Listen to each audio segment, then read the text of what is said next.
নমস্কার, আপনি দেখছেন দ্য বাংলা স্পিয়ার। আজকের বড় প্রশ্ন, তিস্তা নদী কি শুধু জলবন্টনের ইস্যু থাকলো নাকি এবার তা ভারত, বাংলাদেশ এবং চীনের ভূ রাজনৈতিক সমীকরণের একেবারে কেন্দ্রে চলে এলো? সাম্প্রতিক সময় বাংলাদেশ ও চীন তিস্তা নদী ব্যবস্থাপনা নিয়ে সহযোগিতা আরও গভীর করার বিষয়ে বেশ এগিয়েছে। Teesta river comprehensive management and restoration project, সংক্ষেপে TRCMRP নিয়ে নতুন করে আলোচনা শুরু হয়েছে।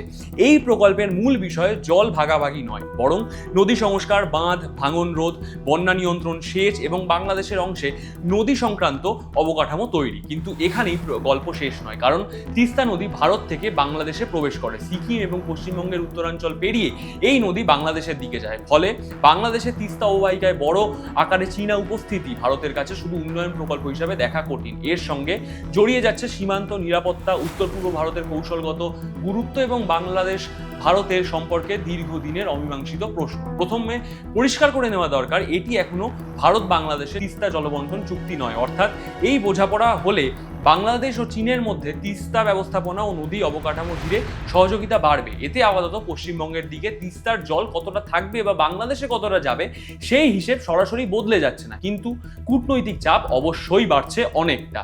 বাংলাদেশ বহু বছর ধরে ভারতের সাথে স্থায়ী তিস্তা জলবন্টন চুক্তি চাইছে। 2011 সাল থেকে এই চুক্তি আটকে রয়েছে। প্রধান আপত্তির জায়গা পশ্চিমবঙ্গ, বিশেষ করে উত্তরবঙ্গের কৃষকদের সেচের জল নিয়ে উদ্বেগ। শুকনো মরশুমে যদি বেশি জল বাংলাদেশের দিকে ছাড়তে হয়, তাহলে জলপাইগুড়ি, কুচবিহার, দার্জিলিং, কালিম্পং, উত্তর দিনাজপুরের কিছু অঞ্চলের কৃষির ওপর প্রভাব পড়বে বিশালভাবে।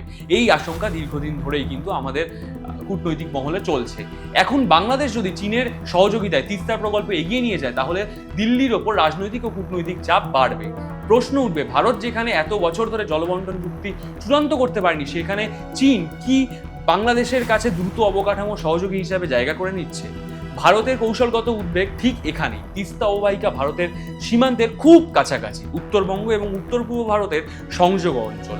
বিশেষ করে চিকেন স্নেক করিডোর ভারতের নিরাপত্তার অত্যন্ত গুরুত্বপূর্ণ। তাই এই অঞ্চলের কাছাকাছি বড় চীনা অর্থায়ন বা প্রযুক্তিগতভাবে উপস্থিতি ভারতীয় নিরাপত্তা মহল স্বাভাবিকভাবেই সাধারণ নজরে কিন্তু দেখবে না।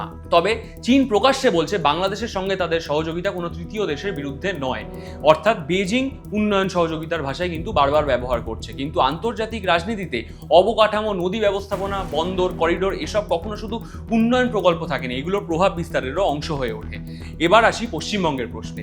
উত্তরবঙ্গের সাধারণ মানুষ ও কৃষকদের জন্য সবচেয়ে বড় প্রশ্ন, এই প্রকল্প কি তিস্তায় জল কমে যাবে? অর্থাৎ আমাদের অংশে যেই তিস্তা আছে, তাৎক্ষণিক উত্তর না, সরাসরি নয়। কারণ বাংলাদেশ চীন সহযোগিতা নিজে থেকে ভারতীয় অংশের জল ছাড়ার নিয়ম বদলাতে পারে না।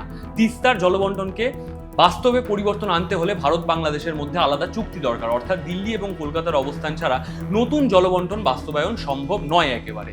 কিন্তু রাজনৈতিক প্রভাব থাকবে। উত্তরবঙ্গে তিস্তা নদী শুধু নদী নয়, কৃষি, সেচ, বন্যা, ভাঙন এবং ভোট সবকিছুর সাথেই জড়িত। তাই এই ইস্যু আগামী দিনে উত্তরবঙ্গের রাজনীতিতে আরও বড় হয়ে উঠতে পারে।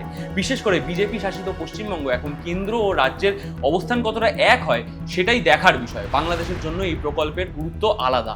তিস্তার বাংলাদেশ অংশে শুকনো মরশুমে জল স্বল্পতা, বর্ষায় বন্যা, নদী ভাঙন, অনিশ্চয়তা বড় সমস্যা। তাই ঢাকার কাছে তিস্তা প্রকল্প অগ্রাধিকার পাবে। এখন প্রশ্ন, ভারত কি করবে? প্রথম সম্ভাবনা, দিল্লি তিস্তা জলবন্টন নিয়ে নতুন করে কূটনৈতিক সক্রিয়তা দেখাতে পারে। দ্বিতীয় সম্ভাবনা, ভারতের উত্তর পূর্ব এবং পূর্ব ভারতে কানেক্টিভিটি, বর্ডার ইনফ্রাস্ট্রাকচার এবং বাংলাদেশমুখী ডেভেলপমেন্ট পার্টনারশিপ বাড়াতে পারে, যাতে বাংলাদেশের ওপর চীনার প্রভাব একতরফা না হয়ে যায়। তৃতীয় সম্ভাবনা, পশ্চিমবঙ্গের উত্তরাঞ্চলে সেচ, নদী সংস্কার, বন্যা নিয়ন্ত্রণ এবং ড্রেনিং প্রকল্প বেশি বিনিয়োগ দেখা যেতে পারে। কারণ উত্তরবঙ্গের কৃষককে আশ্বস্ত না করে তিস্তা চুক্তি রাজনৈতিকভাবে সহজ নয়।